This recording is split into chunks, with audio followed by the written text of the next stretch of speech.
Has passed, but for many survivors, the difficult road to recovery continues. One woman who was right there when the bombs went off told me that there's one injury that's being ignored and in some cases doubted, and doctors agree. I love you. Love you too.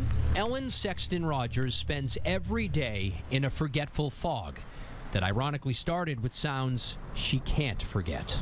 A whistle that started loud, high, and came down, and that's when it went boom.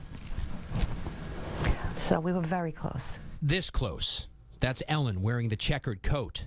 Victims with lost limbs were all around her, but she stood up and walked away. Her daughter and husband did the same. She was fine, or maybe not. The moment the explosion happened is the moment your life changed. Absolutely. I'm not the same person I was before. 7 months after the bombings, Ellen went to doctors at Spalding Rehab. She had a concussion and could not cope with life. The headaches, the confusion, the attention problem, the ability for me to function like I did before, I can't. Ellen closed her cleaning business. She and her husband separated. All the while, she and her daughter say some friends and family questioned if she was exaggerating. Oh, yeah. Oh, yeah, she has a brain injury. It's like, okay. People don't believe. Nope.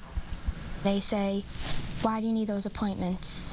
You're fine, and they just don't believe her, which is awful.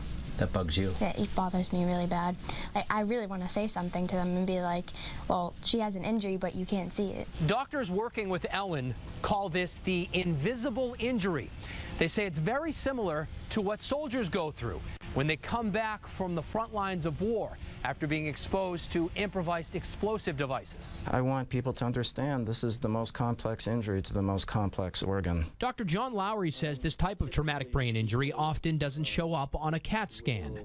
Ellen was the first marathon spectator to come to him, and since then, others have come to him with similar issues. The anniversary has come and gone, but they still struggle day to day. Their marathon is going to continue for a long, long time. Beyond the foggy feelings, Ellen is struggling with crushing feelings of guilt. To me, it doesn't seem real at all. I walked away. How? With everybody next to me didn't. Ellen hopes that someday soon the clouds will lift and her story will make visible an injury that is invisible. Really well. She did not want to focus on it, but Ellen's story also highlights the financial impact of this type of injury. You see, victims who spent at least one night at the hospital were eligible for $125,000 from the One Fund Boston. Ellen did not have an overnight stay and received $8,000. A national victims group is now helping her. We have more information on that group on our website, cbsboston.com.